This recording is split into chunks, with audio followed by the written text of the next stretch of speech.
Gerakan Perlawanan Libanon Hizbullah mengumumkan serangkaian operasi militer yang menargetkan pasukan Israel, infrastruktur militer, dan permukiman di Palestina Utara yang diduduki. Pasukan pendudukan Israel tetap tidak mampu mengkonsolidasikan kemenangan meskipun telah berbulan-bulan berperang di Lebanon Selatan. Menurut pernyataan yang dikeluarkan Hizbullah, para pejuang mereka melakukan serangan terhadap konsentrasi pasukan Israel, kendaraan militer, dan pusat komando. Hizbullah juga melancarkan serangan roket dan operasi drone yang menargetkan permukiman dan situs militer di seluruh Palestina Utara yang diduduki. Hizbullah mengatakan para pejuangnya menyergap pasukan Israel yang mencoba maju menuju pinggiran kota Dabin pada Sabtu pagi. Kemudian pada Sabtu malam, Hizbullah menargetkan konsentrasi tentara dan kendaraan militer Israel di daerah Dabin dengan tembakan artileri dan serangan roket. Serangan tersebut merusak 2 tank Merkava dan memaksa pasukan yang menjadi sasaran untuk mundur. Hizbullah juga mengumumkan serangan roket yang menargetkan infrastruktur militer di Naharia dan kota Safat yang diduduki. Gerakan tersebut juga melaporkan menargetkan markas komando militer Israel di Naqoura dan Barak Yara dengan sejumlah besar drone serang. Serangan roket tambahan diluncurkan ke arah Kiryat Shmona dan infrastruktur militer di Karmiel. Hizbullah menimbulkan kerugian besar pada pasukan pendudukan Israel termasuk unit-unit elit dari Divisi ke-36 dan Brigade Golani.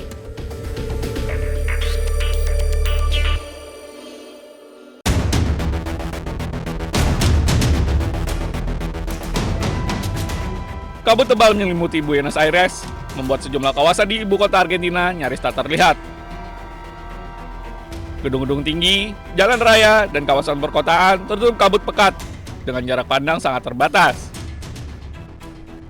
Dinas Meteorologi Nasional Argentina mempertahankan status peringatan di beberapa provinsi, menyusul dampak kabut yang mengganggu aktivitas masyarakat.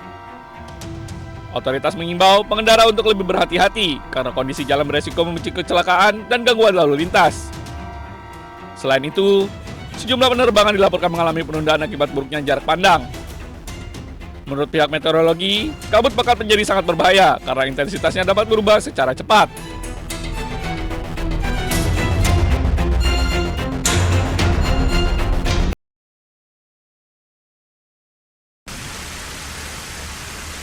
Paris dilanda suhu panas ekstrim di tengah gelombang panas yang menyapu sejumlah wilayah Prancis.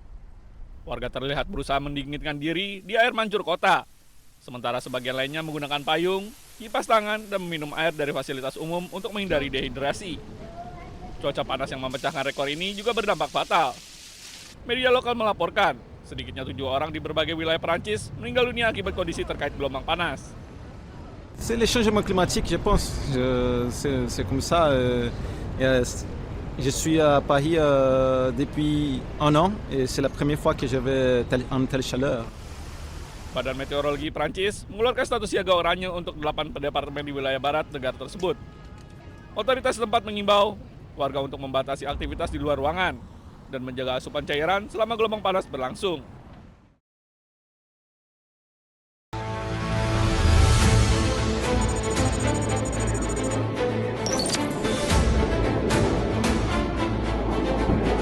Tentara Hizbullah merilis sebuah video yang mereka sebut sebagai upaya heroik saat menghadapi militer Israel di wilayah Hadata, Lebanon Selatan. Para prajurit Hizbullah siapkan sejumlah senapan mesin serta bahan peledak untuk persiapan bertempur.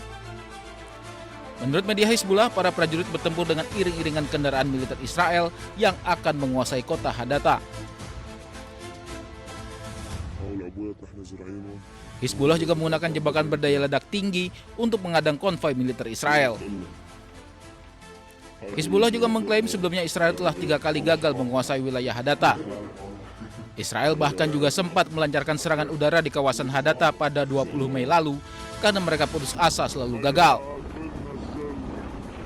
Militer Israel sendiri tidak berkomentar terkait insiden ini.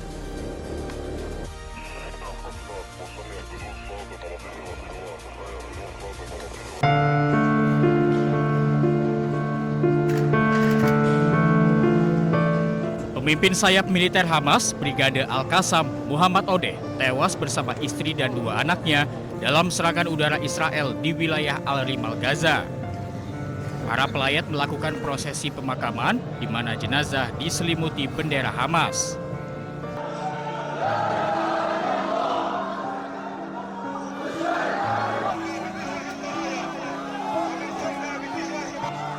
Sementara itu, militer Israel mengonfirmasi bahwa mereka telah melakukan serangan yang menewaskan Muhammad Odeh.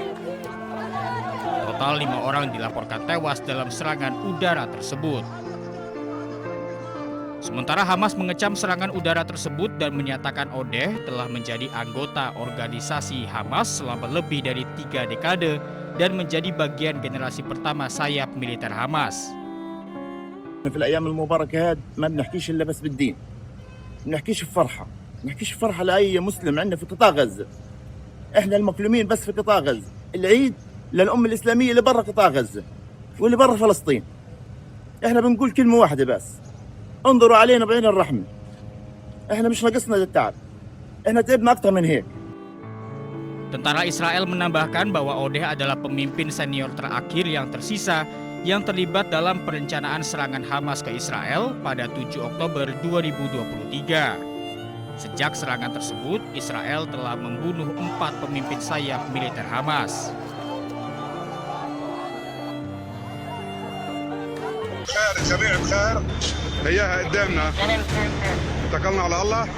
Militer Israel melancarkan gelombang serangan udara besar-besaran dan meluluhlantahkan kota Tyre, Lebanon Selatan. Serangan intensif ini terjadi di tengah kesepakatan perpanjangan gencatan senjata selama 45 hari yang sempat diumumkan pada pertengahan Mei lalu. Serangan udara ini menghantam sebuah rumah sakit Hiram Hospital di Tyre.